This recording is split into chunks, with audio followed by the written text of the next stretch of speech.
Feliz sábado, igreja. Feliz sábado. Que a graça e a paz do nosso Senhor Jesus, que o amor de Deus e a comunhão do Santo Espírito esteja no lar e no coração de cada um nesta manhã. Amém. Eu também gostaria de saudar as nossas visitas, que vocês se sintam queridos e abraçados em nosso meio. E você, meu irmão, minha irmã, que hoje está aqui nos visitando, quer seja de outra denominação, quer seja que não tenha nenhuma denominação, você honra a Deus com a sua presença e se sinta muito querido e abraçado no nosso meio. Eu não sei se vai transmitir o sermão, mas também gostaria de saudar a todos que nos acompanham pela internet.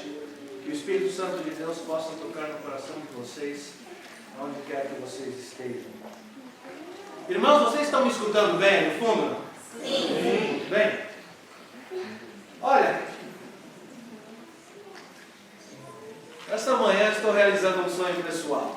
Se existe alguém nervoso nesse mundo, nesse momento, sou eu. E é bom assim a gente se expressar, a gente falar, porque eu conto com a misericórdia e com a paciência de vocês, porque se as palavras faltarem, por conta da emoção que toma conta do meu ser, eu vou contar com o abraço de vocês ao final. Isso tem uma razão, queridos. Essa igreja é muito especial para mim e para minha família. Para quem roda as igrejas como eu rodo, nesse humilde ministério que eu tenho de pregação, que Deus me capacitou, que me confiou, só quem roda as igrejas sabe a dimensão do que é essa igreja de Riacho Grande. Vocês são sensacionais, essa igreja é sensacional. Aqui eu pude experimentar o verdadeiro evangelho de Cristo através do amor das pessoas. Eu não podia deixar de fazer algumas menções, porque essa igreja ela teve dois momentos muito fundamentais na minha vida, na vida da minha família. Ela é uma das maiores causas, fora Jesus Cristo, de eu estar nos caminhos de Deus, eu e minha família. Eu vou relatar rapidamente isso. E quando eu falo que essa igreja é fundamental para isso, queridos, eu não estou falando do luxo, da arquitetura, da beleza, mas sim das pessoas. Essa igreja, a igreja do Riacho Grande são vocês. E vocês são sensacionais. Logo quando eu entrei na igreja, eu nasci dentro da igreja e no início da minha adolescência, eu fui dar uma voltinha, fiquei dando uma voltinha nesse mundo durante quase 30 anos. E eu voltei para a igreja recentemente. E a minha esposa nunca teve contato com a igreja adventista. E logo quando nós chegamos, logo quando nós conhecemos a igreja, nós tivemos a oportunidade de participar do ECC. Foi em setembro de 2014, se não me falha a memória. E eu não posso falar quase nada desse ECC, porque é uma programação totalmente especial, mas que nós não podemos revelá-la. E eu lembro que na época, nós entramos quase que no último segundo. Nós entramos por uma desistência de um casal e nesse ECC, quando nós fomos recebidos com um extremo amor e carinho de muitos, de todos, sem exceção. Nós recebemos abraço, um carinho, um amor fraternal de pessoas que nunca nos viram e que nós nunca tínhamos visto na vida. E aquilo me surpreendeu. Os detalhes, os acontecimentos, os eventos, abraço a todo momento. E quem me conhece sabe que abraço é uma coisa absolutamente sobrenatural para mim. Eu não sou muito de abraçar. E eu fiquei meio perdido ali, todo mundo me abraçando, falando como se conhecesse. E nós fomos apadrinhados por um casal. E esse casal, eu tive a oportunidade de conhecê-lo ao final do curso, ao final do evento. E quando eu fui conhecer essa pessoa, me veio um homem baixinho, com a barba grande, a barriga mais grande ainda, de barriga eu entendo, eu posso falar com propriedade. Só que ele tinha um coração muito maior que tudo isso. E ele me abraçou e me deu um abraço tão verdadeiro.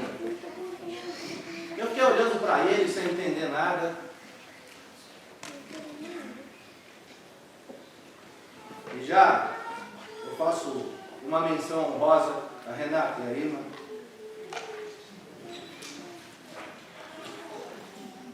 que foram os que nos abraçaram e nos receberam aqui com amor fraternal. Só não posso olhar para eles. E quando nós chegamos aqui, logo eu entrei na classe do professor Edson, que tinha, se eu não me engano era de manhã, e ele estava falando sobre Apocalipse, e ali eu comecei a me apaixonar pelo livro de Apocalipse, e eu passava os sábados me alimentando do conhecimento teológico do Edson, e me alimentando da paz e da sabedoria do meu segundo pai, o Zé Ademar.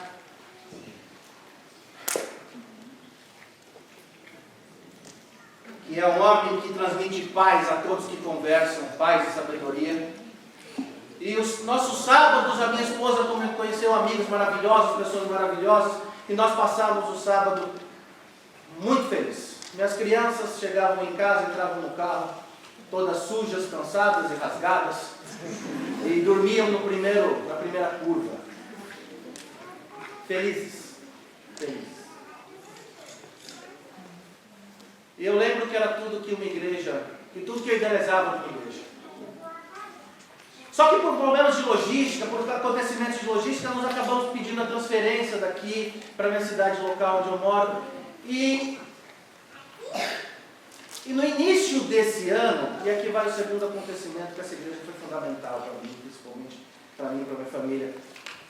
No começo desse ano nós passamos por um probleminha particular, e nós ficamos muito tristes, muito desanimados, nós ficamos muito fracos mesmo, ao ponto de querer sair da igreja. Só que eu mantive o mesmo compromisso de pregação, eu ia fazendo as pregações e tal, e numa determinada quinta-feira, o Edson, meu professor Edson, ele me liga, e ele diz assim: Winston, nesse sábado estará aqui na nossa igreja o autor da lição, o Dr. Hans Stefanovic, o autor da lição da Escola Sabatina, do primeiro trimestre, lição sobre Apocalipse, ele estará aqui, eu gostaria de convidar, eu sei que você gosta, né? E eu falei: poxa, Edson, eu tenho um compromisso, mas eu vou fazer de tudo para ir. E nós estávamos meio sem rumo, eu e minha família, a gente não sabia para onde ir e tal. E eu consegui ajeitar as coisas e consegui vir para a igreja naquele sábado, e quando nós chegamos, a minha esposa logo foi para a ala das amigas, para conversar com as amigas, abraçar as amigas, e eu entrei pelaquela porta. Quando eu entrei naquela porta, o Osni estava na recepção, sozinho.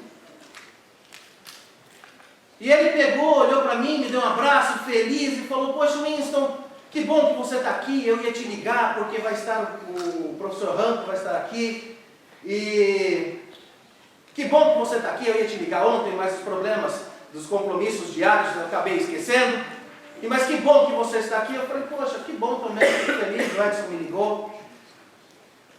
E ele perguntou assim: queridos, mas me conta, como você está, como está a vida, para onde você está indo, como está a vida com você? E eu falei: olha, está tudo bem, a gente não está meio sem rumo, a gente não sabe para onde vai e tal, mas estamos indo.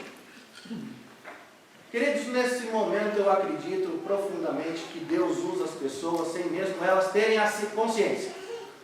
E Deus coloca palavras na boca das pessoas para que elas falem o que nós precisamos escutar naquele momento.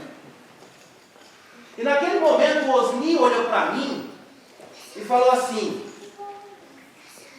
você não sabe para onde você vai, porque você não tem que ir para lugar nenhum. Você tem que voltar. Você tem que voltar aqui para a sua casa. Este aqui é o seu lar. E para quem estava sem rumo, eu fiquei olhando para o Osni sem entender nada. E eu lembro que eu fiquei parado. Eu fiquei absolutamente parado. Na hora, olhando para ele. Como que ele podia ter falado aquela frase? Porque ele não sabia de nada que estava acontecendo na minha vida. Ele simplesmente falou: você é filho dessa casa. E logo em seguida ele teve que abraçar mais uma pessoa que chegou. E chegou meu irmão Zé Ademar, meu pai, meu segundo pai, Zé Ademar. E ali eu dei um abraço no Zé Ademar e fiquei com aquelas palavras na cabeça. Nós passamos um sábado maravilhoso. E quando nós fomos embora, nós paramos para jantar e eu olhei para minha esposa, ela estava em estado de graça, ela estava em estado de felicidade plena. Eu olhei para ela e falei assim: meu anjo, você quer voltar para a igreja do Riacho Grande? E ela falou assim: você tem dúvida?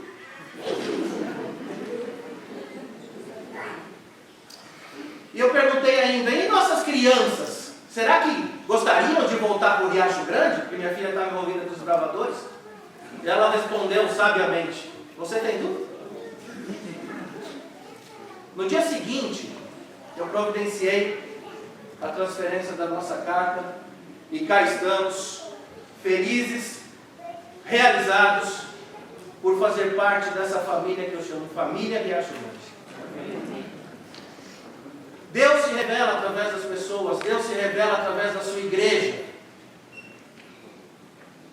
E esta igreja, ela revela o caráter e o amor de Deus.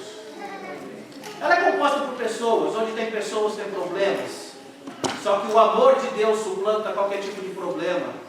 E a pessoa, quando ela deixa ser usada por Cristo, ela fala o que o irmão precisa, no momento que ele precisa e da forma que ele entenda. Queridos, em nome da família Riacho Grande, eu dou as boas-vindas aos novos membros que estão chegando, que estão sendo agregados. E eu também convido a todos, aqueles que ainda não conhecem e não fazem parte, que venham conhecer e fazer parte dessa igreja, porque, queridos, essa igreja, volto a repetir, é sensacional. E pensando no que falar, pensando no sermão de trazer dessa manhã, eu orando a Deus e clamando misericórdia de vocês, eu não tive tempo de preparar nada, porque o convite, aliás, a intimação, me veio na semana passada. E você sabe que quando os chefes mandam, a gente obedece e ponto final. E eu, observando essa questão de como nós podemos ser usados por Deus, eu gostaria de abrir o estudo dessa manhã com uma problemática em duas perguntas. Primeira delas: qual é o Deus e qual é o verdadeiro evangelho que você conhece? E a segunda e principal delas: qual é o Deus e qual é o evangelho que você vive e que você está sendo para as pessoas? Eu gostaria de abrir a Bíblia no livro de Atos. Eu gostaria que vocês me acompanhassem. Livro de Atos, capítulo 17, por gentileza. Eu trouxe alguns slides, mas pelo visto não vai dar para passar. Livro de Atos, capítulo 17. A partir do versículo 16 ao versículo 23. Livro do Dr. Lucas. Livro de Atos, capítulo 17, a partir do verso 16 ao verso 23. Na minha versão assim diz: enquanto Paulo os esperava em Atenas, o seu espírito se revoltava em face da idolatria dominante na cidade. Por isso dissertava na sinagoga entre os judeus e os gentios piedosos, também na praça, todos os dias, entre os que se encontravam ali. E alguns dos filósofos epicureus e estoicos contendiam com ele, havendo quem perguntasse: que quer dizer esse tagarela? E outros: parece pregador de estranhos deuses, pois pregava a Jesus e a ressurreição. Então, tomando consigo, o levaram ao Areópago, dizendo: podemos saber que nova doutrina é essa que ensinas? Posto que nos trazes aos ouvidos coisas estranhas, queremos saber o que vem a ser isso.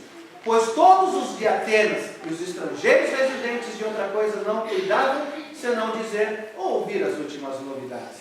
Verso 22.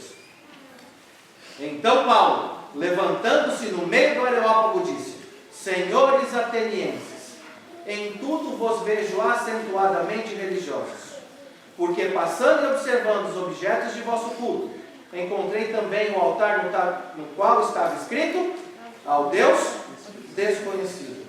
Pois esse que adorais sem conhecer é precisamente aquele que eu vos anuncio. Queridos, após duas campanhas evangelísticas, uma na Tessalônica e outra na Bereia, Paulo agora se encontrava na cidade de Atenas. Atenas era uma cidade muito rica, muito bela, totalmente desenvolvida, era o ícone da época. Arquitetura, entretenimento, arte, filosofia, de lá saíram vários pensadores que até hoje nos influenciam o pensamento, como Aristóteles, Sócrates e Platão. Lá era uma cidade muito rica, muito bela, inclusive uma das 7 maravilhas do mundo antigo ali situada. E lá se encontrava o maior missionário e o maior plantador de igrejas que já existiu, o apóstolo Paulo. E a Bíblia nos revela, queridos, que o espírito de Paulo se conturbava. E não é pela beleza, não. A Bíblia nos diz que o espírito de Paulo se conturbava por conta da idolatria predominante da época.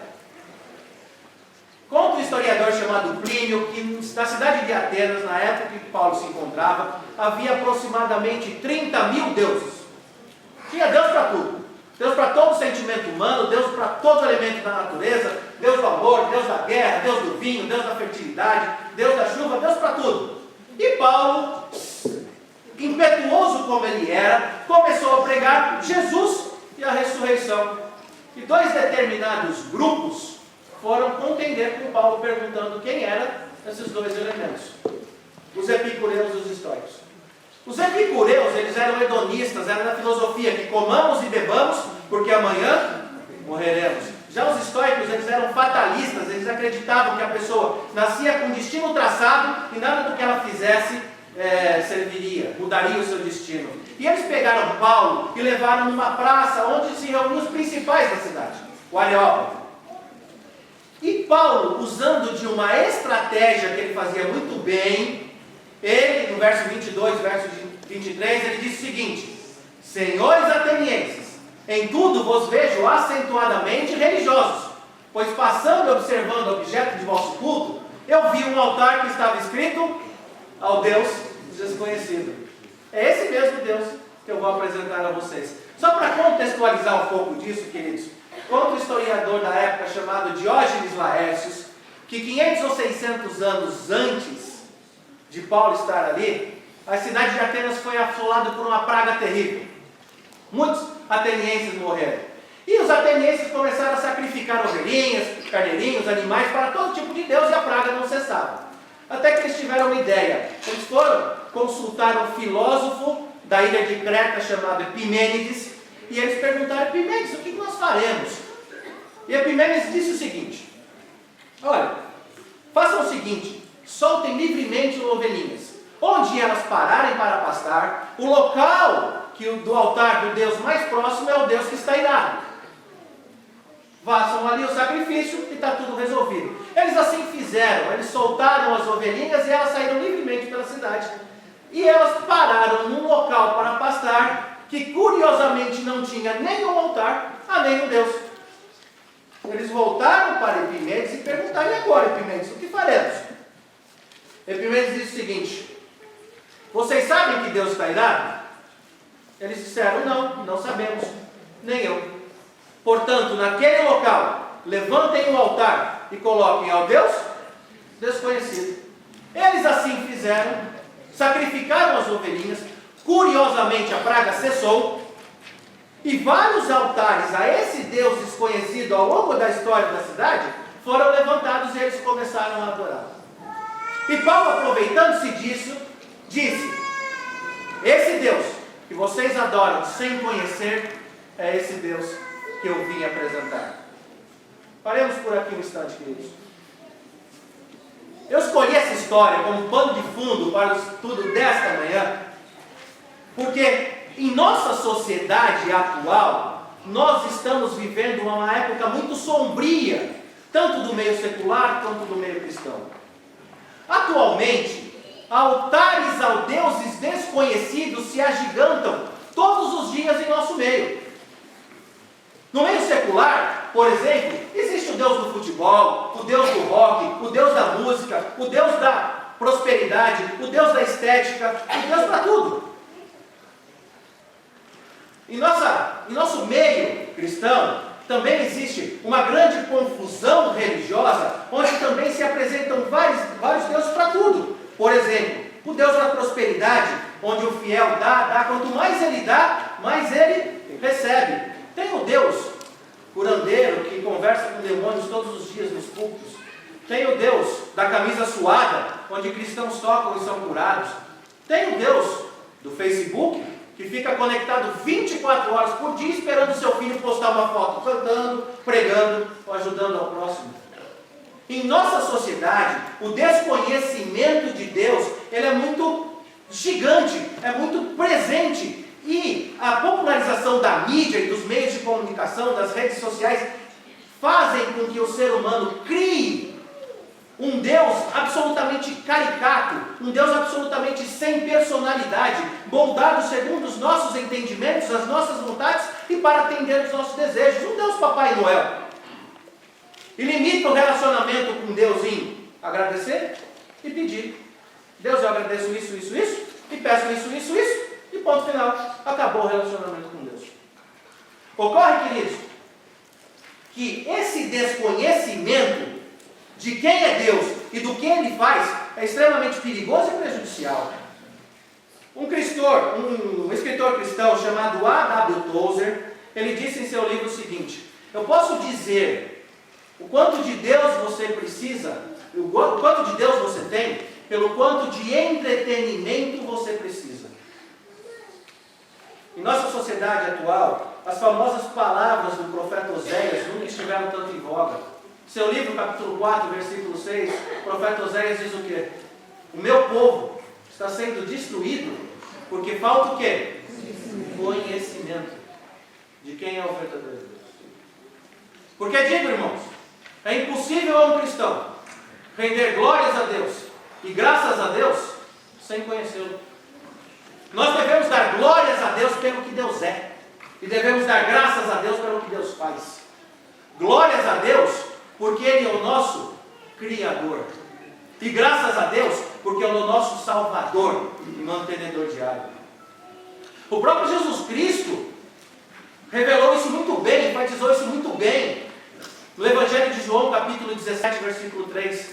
Evangelho de João, capítulo 17, versículo 3, assim diz: e a vida eterna é esta, que te conheçam a ti, Deus único e verdadeiro, e a Jesus Cristo, a quem enviaste. Para Jesus, conhecê-lo é questão de vida eterna ou de morte eterna. A serva do Senhor, do seu livro Ciência do Bom Viver, página 409, ela ainda enfatiza: transformação de caráter, pureza de vida, eficiência no serviço, apego aos princípios corretos, tudo depende do justo conhecimento de Deus. Esse conhecimento é o preparo essencial, tanto para esta como para a futura existência. Queridos, o conhecimento de Deus nos prepara neste mundo para vivermos a vida eterna. Ocorre que em nossa sociedade, como eu falei, e eu vou abordar dois aspectos antagônicos entre si, o desconhecimento de Deus se agiganta. No meio secular, você vê que o desconhecimento de quem é Deus acaba indo à frente. Atualmente nós estamos aí em meio a um escândalo, onde um grupo de pessoas fez um filme em parceria com um canal de televisão, onde eles blasfemam o nome do nosso Salvador, conjecturando e caracterizando ele com diversas coisas. Só que eu vou dizer uma coisa a vocês, meus irmãos, não é de hoje que eles fazem isso.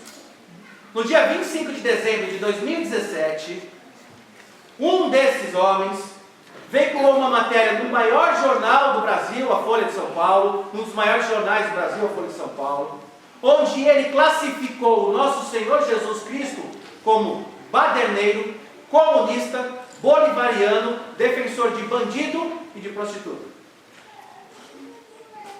O engraçado é que ele não sabe que nosso Senhor Jesus Cristo defende todo mundo, bandido, prostituta, inclusive eles. E isso não é de hoje, e não só ele. Armandinho, numa cantiga antiga, disse o seguinte: quando Deus te desenhou, ele estava namorando como se Deus fosse apegado a paixões humanas. Numa cantiga mais antiga ainda, Xuxa, baixinha a rainha dos baixinhos, se referia a Deus como o cara lá de cima. E no ano passado, uma escola de samba encenou na avenida a vitória de Satanás sobre Jesus Cristo. E depois teve que se explicar, dizendo que era um tal de Santo Antão. Eu nunca ouvi falar disso. O apóstolo Paulo, na sua carta aos Romanos, eu gostaria que nós fôssemos a carta a Romanos para enfatizar muito bem o porquê disso aí. Romanos capítulo 3, no verso 18, o apóstolo Paulo, Romanos capítulo 3, versículo 18, o apóstolo Paulo diz que não há temor de Deus diante dos olhos dos homens. No capítulo mais famoso, voltem 2 capítulos, um dos capítulos mais famosos da promiscuidade humana, o capítulo 1 do livro de Romanos, no versículo 18. Desculpa, era 3:18 e Romanos 1:28. 1:28. O apóstolo Paulo disse o seguinte: e por haverem desprezado o conhecimento de Deus, o próprio Deus os entregou a uma disposição mental reprovável para praticarem coisas inconvenientes. Ou seja, queridos, o desconhecimento de Deus leva o homem a se perverter, em todos os níveis, em todos os sentidos. Ocorre o seguinte, eu vou entrar numa questão delicada agora. De quem é a obrigação evangelística, missiológica, de revelar o verdadeiro Deus à sociedade? De quem é? Minha. Minha. Sua. O próprio apóstolo Paulo, no capítulo 2 de Romanos, olha o que ele disse. Capítulo 2, versículo 24. O apóstolo Paulo assim diz: pois como está escrito, o nome de Deus é blasfemado entre os gentios por vossa causa. Ele está falando aqui para os judaizantes. Ocorre, queridos, em que em nossas fileiras o desconhecimento de Deus também é gigante. Uma pesquisa realizada entre os adventistas pela divisão sul-americana no sábado de manhã revelou que a média de estudo da Bíblia entre os adventistas é de 15 minutos por semana. Quem é que resiste aos enganos satânicos, aos enganos desse mundo, aos encantos desse mundo, estudando a Bíblia apenas 2 minutos por dia? E nós somos uma sociedade que estamos acostumados a com tudo pronto. Então nós estamos acostumados a estudar a Bíblia segundo os vídeos que vêm do Novo Tempo, que vem do Ivan Saraiva, que vem do Samuel Ramos, que vem das lições da Bíblia. E não é problema, não, isso é muito bom. Só que isso não substitui a Bíblia. O único alimento sólido na vida do cristão é a Bíblia Sagrada. O livro Grande Conflito, capítulo 37, tem um título muito sugestivo, muito apropriado. O capítulo se chama A Nossa Única Salvaguarda, falando da Bíblia. E não existe outra forma de conhecer a Deus senão conversar com Ele através de oração e da Bíblia Sagrada. Queridos, e o grande perigo disso, desse desconhecimento de Deus, dessa falta de contato com Ele, leva o cristão a 2 grandes erros perigosos. Em primeiro lugar, leva à apostasia. E o que é apostasia? Nós estudamos na semana passada, se não me falha a memória, na lição da escola sabatina.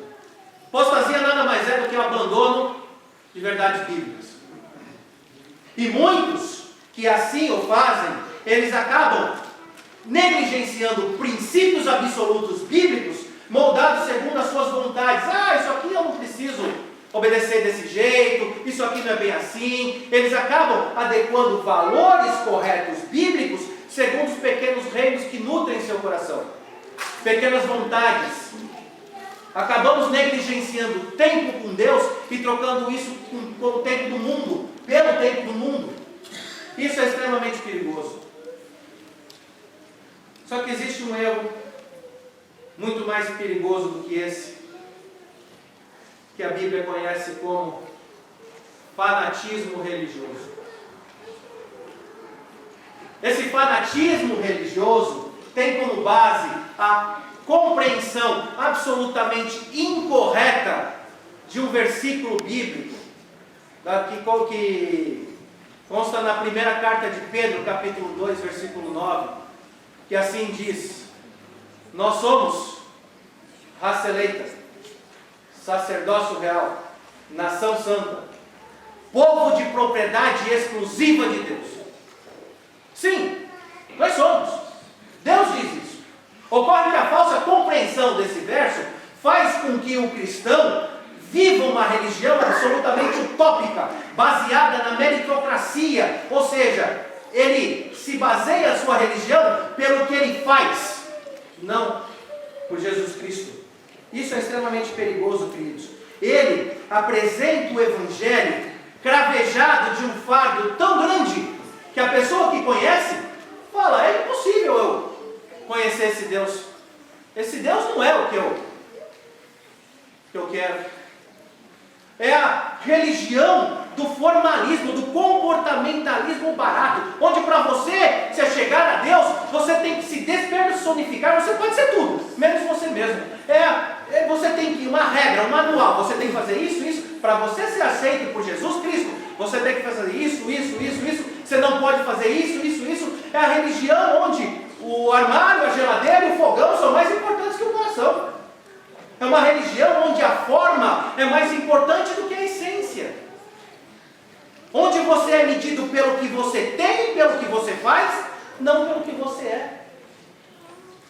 Queridos, para esses, a religião, o centro da religião dessas pessoas não é Cristo, mas é Ele próprio e os seus atos. E a comparação que ele faz do cristianismo dele são as outras pessoas. Ele justifica o seu pecado olhando para o próximo e dizendo: eu não como carne, eu não visto brinco, eu não visto essas coisas. Para eles, queridos, para você chegar e ter a possibilidade de entrar no céu, você tem uma lista infinita do que você tem que fazer e do que você não pode fazer. Desculpem, queridos, quem é mais feliz assim lateralmente falando sofre de calor extremo. Queridos, deixa eu falar uma coisa a vocês. Se tudo que eu falei agora, deixem de lado. Se vocês tiverem que gravar alguma coisa, gravem isso que eu vou falar agora, prestem bem atenção. Se eu e você entrarmos no céu, vai ser única e exclusivamente pela graça e misericórdia de um Deus que se fez homem e amou eu e você e pagou o preço por nossos atos na cruz do Calvário. Um dia, esse Deus nos amou acima dele mesmo e se fez homem para que nós pudéssemos ir para o céu. Não é pelo que eu faço, não é pelo que eu sou, é pelo amor que Ele tem por mim e por você. E é esse evangelho, é esse amor que nós, como igreja, devemos apresentar para o mundo. Não é uma religião ou um amor condicional. Olha, você tem que ser assim, você tem que ser assado. O evangelho de Cristo é o evangelho da libertação, das amarras, das algemas, das máscaras que o pecado nos impõe. Ele ama, queridos, eu e você, pelo que nós somos, não porque aquilo que temos que fazer ou apresentar para Ele. Pastor Dr. Vanderlei Dornelles, no livro Cristãos em Busca de Êxtase, ele assim diz: nós, os pós-modernos, sentimos a falta de Deus, mas não do Deus tradicional. Assim, o Deus pós-moderno não é a alteridade suprema ao Deus cristão, mas a intimidade do ser. Quando os pós-modernos falam em Deus, eles falam de uma substância de si mesmos elevadas a um status divino. Ou seja, e ao final desse capítulo ele diz que os cristãos criaram um simulacro de Deus. Ele está dizendo que muitos hoje se acham salvos por mérito e se acham deuses. A irmã falou isso na lição da escola sabatina hoje. Irmã Rosimeire, não é isso? Se não me fala de memória, desculpa.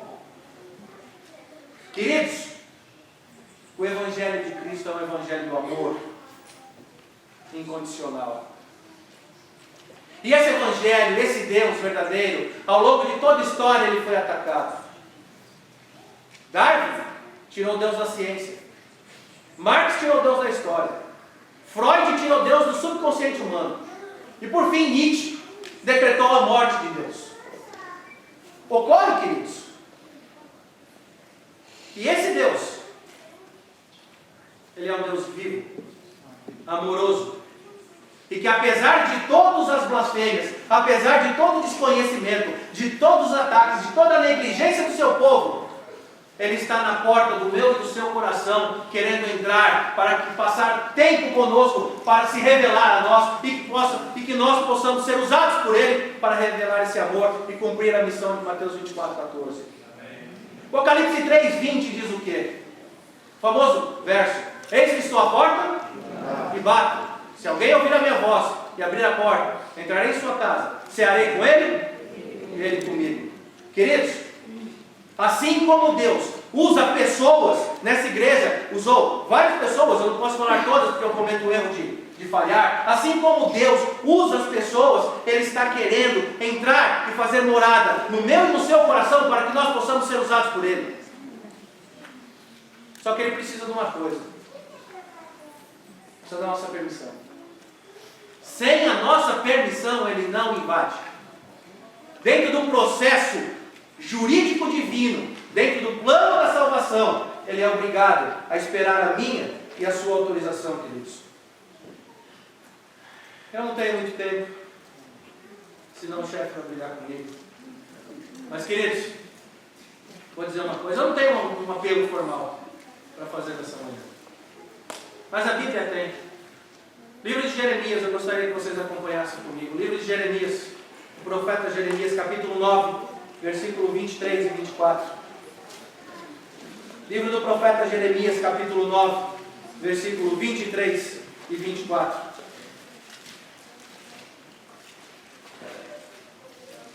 A minha versão assim diz: assim diz o Senhor: não se glorie o sábio na sua sabedoria, nem se glorie o forte na sua força, não se glorie o rico nas suas riquezas, mas se gloriar, glorie-se nisto, em me entender e me conhecer, que eu sou o Senhor, que faço beneficência, juízo e justiça na terra. Sabe o que ele está dizendo para nós nessa manhã, queridos?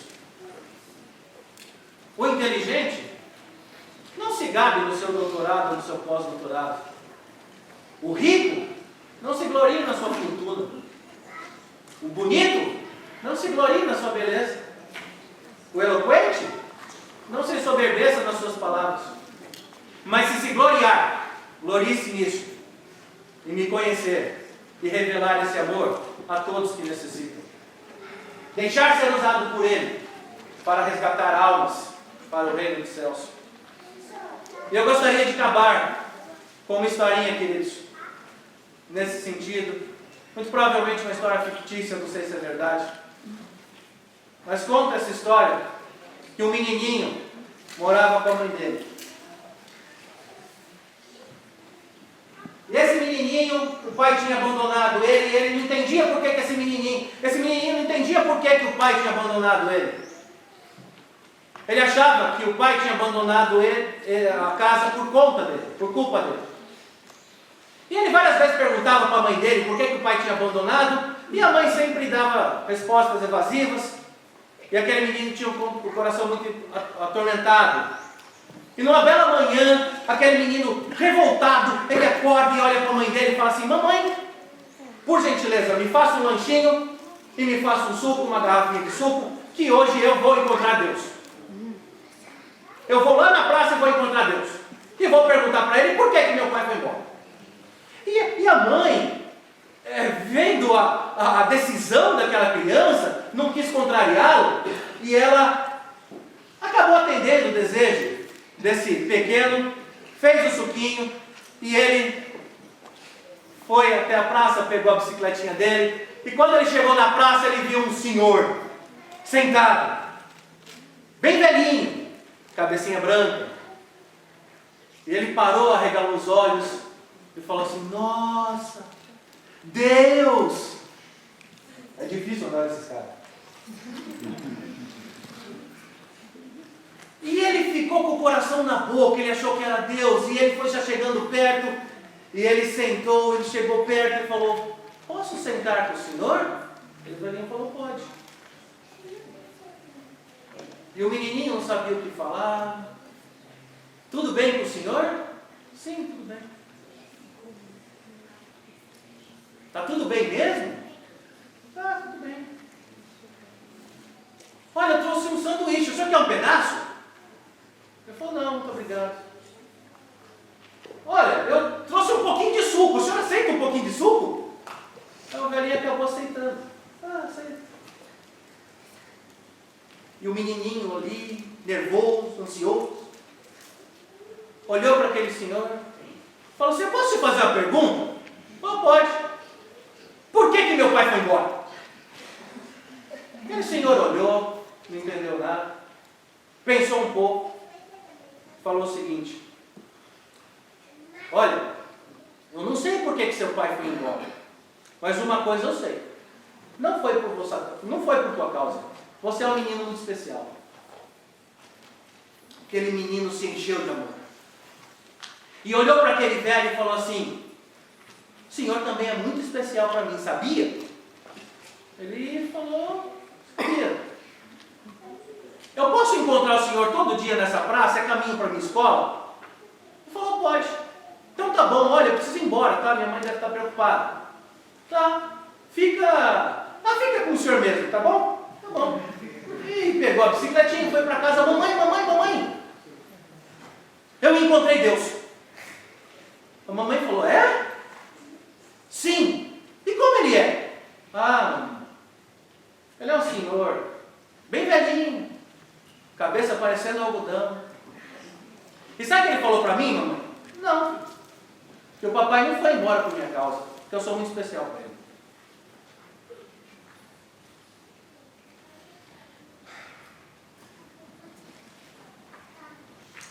Nesse momento, do outro lado da cidade,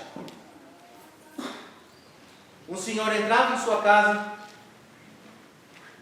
a família reunida em prantos, com uma carta na mão. E a carta dizia que aquele senhor iria tirar a vida naquele momento. E quando a esposa, em meio aos prantos, foi abraçar aquele senhor e falar: meu amor, o que é isso? Ele falou assim: eu não estava mais aguentando tanto sofrimento, tanta dor. E eu resolvi tirar minha vida. Mas sabe o que aconteceu? Antes de tirar minha vida, antes de tomar aquele veneno, eu parei na praça.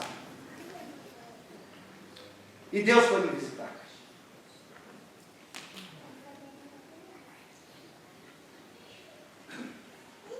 E sabe o que disse Deus para mim? Que eu sou muito especial para Ele. E que Ele gostaria de me ver todo dia. E aquela senhora perguntou como era Deus. E ele respondeu assim: Ele é puro como uma criança. Queridos, se Deus pode usar uma criança e pode usar um senhor da mais sábia idade, Ele pode usar a mim, a você, para revelar esse amor a todos que precisam. Que Deus abençoe a todos. Gostaria de convocar e fazer uma oração com vocês durante isso. Vamos ficar em pé.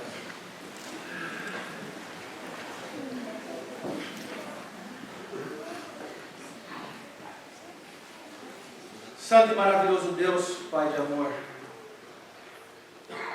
muito obrigado pelo dom da vida e por esse infinito amor que nós não temos palavras para expressar a nossa gratidão.